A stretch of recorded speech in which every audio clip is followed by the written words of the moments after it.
Seguramente ya has escuchado la historia bíblica de Caín y Abel. En las Escrituras se menciona que Dios le colocó una marca a Caín, pero ¿de qué se trataba realmente esa marca? A lo largo del tiempo, se ha debatido mucho sobre lo que pudo haber estado escrito en su frente o en alguna otra parte de su cuerpo. Sin embargo, debido a las múltiples traducciones de la Biblia, es difícil llegar al fondo de lo que verdaderamente sucedió en ese inquietante episodio. En el video de hoy, quiero invitarte a explorar conmigo los aspectos más enigmáticos y ocultos de uno de los relatos más impactantes del Antiguo Testamento. ¿Qué ocurrió exactamente entre estos dos hermanos? ¿Qué llevó a Caín a matar a Abel, y qué tipo de señal fue la que Dios colocó en él para protegerlo de ser asesinado por otros? Pero la pregunta clave es, ¿por qué es tan relevante conocer el significado de esa marca hoy en día? Tal vez, si llegamos a comprenderla, podamos identificar esa misma señal en nosotros mismos o incluso en quienes nos rodean. Es posible que esa marca distinga a un grupo especial de personas, separándolas del resto de la humanidad. Quizás estas personas influyen secretamente en el mundo, o incluso sean los herederos espirituales de Caín.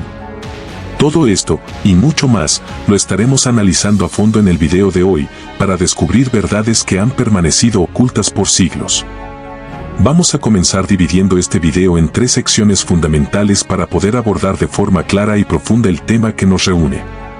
En primer lugar, exploraremos a fondo quién fue Caín. No basta con conocer su nombre o su historia superficialmente, debemos comprender su esencia, su propósito original, qué misión traía al mundo y cuáles fueron las circunstancias que marcaron su destino. Solo así podremos tener una visión completa del personaje y de su papel en la narrativa bíblica. En segundo lugar, nos detendremos a analizar cuál fue el error que cometió Caín. ¿Qué lo llevó a cometer un acto tan grave como quitarle la vida a su hermano Abel? ¿Fue simplemente un momento de ira o había una raíz más profunda, un conflicto interno no resuelto? Y más aún, ¿fue ese realmente su mayor error, o existió una falta aún más seria que no resulta evidente a simple vista, algo que solo puede percibirse cuando se estudia el texto con mayor profundidad? Por último, en la tercera parte del video, hablaremos sobre la misteriosa marca que Dios colocó en Caín.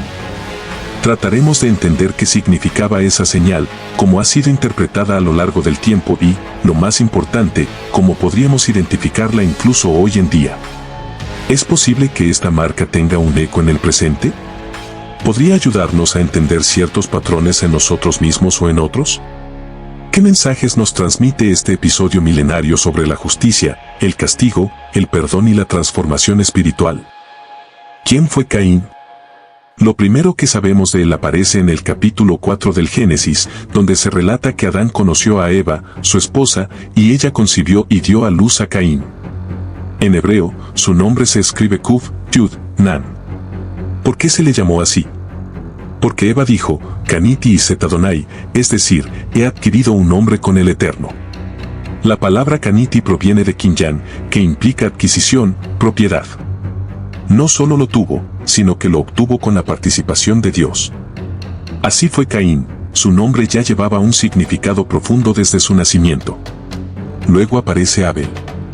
El versículo dice que Eva añadió a dar a luz, lo cual sugiere que Abel fue una continuación, no el protagonista. Su nombre en hebreo, Ebel, significa aliento o vanidad, algo efímero. Mientras Caín es adquisición, algo tangible, Abel representa lo intangible, lo fugaz. Desde el comienzo, se esperaba mucho de Caín y poco de Abel, pero la historia se invierte. Esto ya nos deja una enseñanza. Tras la expulsión de Adán y Eva del Edén, se enfrentan a una nueva realidad, lejos de la cercanía divina. La conexión espiritual parecía perdida. Por eso, el nacimiento de Caín fue visto como una esperanza renovada. Eva entendió que Dios había participado en esa creación. Caín no era solo humano, tenía un alma insuflada por el Creador. Era una nueva posibilidad de redención para la humanidad. Abel, por otro lado, parecía una figura secundaria. Sin embargo, su rol no era menos significativo. Abel significa aliento, algo sin forma ni posesión, pero espiritualmente profundo. En contraste, Caín trabajaba la tierra. El texto lo llama Obed Adama, que puede leerse como esclavo de la tierra, no solo un trabajador. Se esperaba que Caín redimiera lo material, pero acabó siendo dominado por ello. No ofreció lo mejor de la tierra a Dios, sino lo menos valioso, como el lino, según el Midrash. Esto refleja su ego. Caín retenía lo mejor para sí. Mientras que el cielo representa lo que da, la tierra lo que recibe. El ideal es que la tierra, tras recibir, dé frutos. Pero Caín fue solo receptor. Así, lo que debía elevarlo, lo arrastró. Su identidad de adquisición con Dios se pervirtió en adquisición para sí. Abel, en cambio, hizo de su aparente insignificancia una virtud. Su esencia de nada se transformó en espiritualidad. En la Cábala, Dios mismo es llamado Ein Sof, el infinito o nada. Abel, siendo nada, se acercó a lo divino. Por eso fue pastor, cuidaba a otros, simbolizaba entrega. Su debilidad se volvió fortaleza. Caín, quien debía ser el gran portador de luz, cayó. Abel, el segundo, el añadido, se convirtió en dador. Así se invirtieron los papeles. Comprender esto es clave para entender no solo sus personalidades, sino también el profundo mensaje que la historia encierra. Ahora podemos seguir con la segunda parte del video. ¿Cuál fue el verdadero error de Caín? Al analizar cuidadosamente el versículo 3 del capítulo correspondiente en hebreo, descubrimos un matiz que suele perderse en la mayoría de las traducciones. El texto comienza con la frase, y fue al final de los días, una expresión que no solo sitúa el relato en un pasado remoto, sino que también sugiere un eco hacia el futuro. Un mensaje atemporal que nos interpela incluso hoy. Aunque este detalle merecería una exploración aparte, enfoquémonos en lo esencial. Caín ofreció al Creador los frutos de la tierra. A primera vista, esto parece un acto noble. Pero, ¿qué lo motivó realmente? La respuesta se encuentra en la siguiente línea. Abel ofreció también él, de los primogénitos de su rebaño y de sus mejores partes.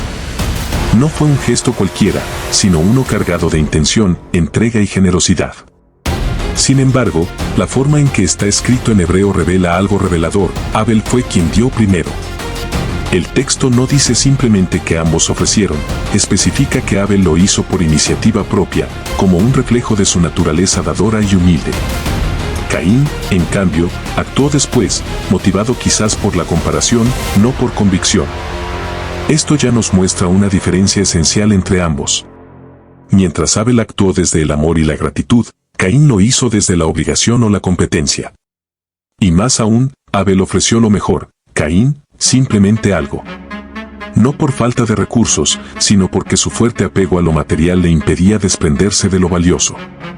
La tierra, de la que él era trabajador, representa lo físico, lo denso, lo que se recibe. En cambio, el cielo simboliza lo espiritual, lo que se da. La tarea del ser humano es hacer de la tierra algo que también da, que se convierte en vehículo de lo divino. Pero Caín no logró transformar esa materia, se convirtió en su esclavo. Esto se refleja incluso en la simbología posterior de la Torá, que prohíbe vestir ropas mezcladas de lino y lana, el lino, que representa la ofrenda sin alma de Caín, y la lana, que alude al sacrificio generoso de Abel. No deben combinarse. Son actitudes opuestas. Una retiene, la otra entrega. Dios respondió primero a Abel, luego a su ofrenda. Pero con Caín fue distinto, ni él ni su sacrificio fueron aceptados. Esto desencadenó en Caín una profunda ira y un abatimiento que se reflejó en su rostro. Esa doble reacción es significativa. Primero vino la rabia ante el rechazo, luego la tristeza de quien se siente fallido. Caín, en su interior, sabía que él era la gran promesa, el símbolo de una nueva era después de la caída del Edén. Por eso, su fracaso le resultaba intolerable. No podía procesar el error. Pero lo más importante es la respuesta de Dios. Le habla con ternura. ¿Por qué te enojas? ¿Por qué ha decaído tu rostro? Si mejoras, serás aceptado. Y si no, el pecado acecha a la puerta, pero tú puedes dominarlo. Este mensaje es clave. Errar no es el verdadero problema. Todos fallamos. El verdadero peligro está en rendirse, en no aprender del error, en no levantarse. Caín, sin embargo, no supo hacer ese movimiento interno. Eligió el camino de la frustración, del orgullo herido, de la envidia. En lugar de mirarse con honestidad y crecer, se dejó consumir por la comparación con su hermano, por sentirse desplazado. Así fue como cayó en Quiná, la envidia, que en hebreo comparte raíz con su nombre. Y esa envidia fue el motor del crimen. El mayor error de Caín no fue ofrecer una mala ofrenda, ni siquiera su apego a lo material. Su gran falla fue su incapacidad para transformarse, para reconocer su fragilidad, para abrazar el proceso espiritual del arrepentimiento y el crecimiento. Quiso ser perfecto o nada. Y al no ser perfecto, eligió destruir. Y esa, sin duda, es una lección para todos nosotros. ¿Qué significa realmente la marca de Caín?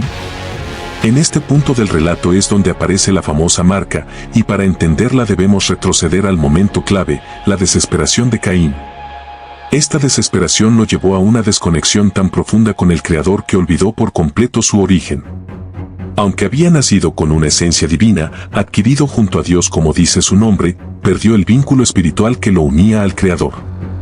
Por eso, en el versículo 9, Dios le pregunta, ¿dónde está Abel, tu hermano? No es una pregunta literal, sino una confrontación directa. Dios le está recordando que Él está en todas partes, que su supervisión es constante. Pero Caín, cegado por la ira y la tristeza, ha perdido de vista esa presencia.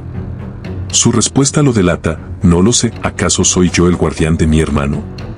En hebreo, hay una profundidad adicional.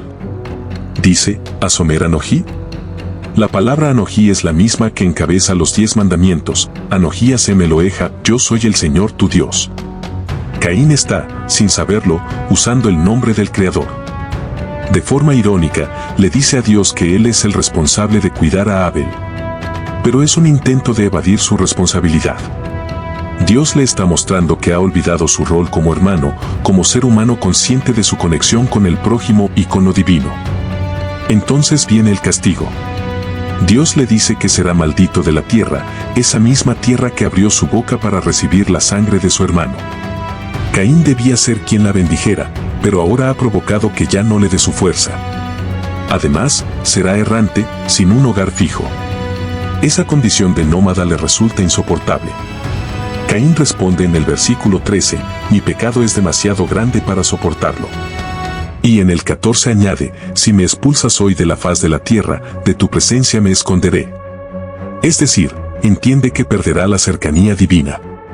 La faz de la tierra representa el lugar bajo la supervisión de Dios. Ser expulsado de allí implica vagar sin guía ni protección. Y en ese estado, teme que cualquiera que lo encuentre, lo mate. Dios le responde con misericordia, quien mate a Caín será castigado 7 veces, y le coloca una señal, una marca, para que nadie lo toque. Esta marca no es un castigo físico sino un recordatorio. Una señal que sustituye la protección divina que Caín ha perdido. Ya no tiene la cercanía de Dios, pero al menos queda un rastro, algo que le recuerde a él y a los demás que alguna vez estuvo cerca. ¿Qué es esa señal? En hebreo se usa la palabra oté, que puede significar letra o señal. Según una tradición, Dios le colocó en la frente la letra Yod, una parte del nombre divino. Esa letra sería un vestigio de lo que Caín fue, alguien con conexión espiritual, aunque ya no la conserve plenamente. Es un símbolo de lo que quedó atrás, de algo que existió pero ya no está vivo. Otra interpretación dice que no fue una letra, sino simplemente una señal. Como el logo de una empresa, que no es la empresa en sí, pero remite a ella. Es solo un recuerdo. Ver la marca en Caín no era ver a Dios, sino recordar que alguna vez estuvo allí. Una conexión rota. Y esta es la esencia de la marca de Caín, no es un símbolo de castigo, sino de desconexión. Es una huella de lo que se perdió. Y muchos hoy caminamos así, siendo solo el eco de una espiritualidad pasada. Somos el reflejo de una conexión que quizás existió en nuestros antepasados, pero que ya no vivimos plenamente.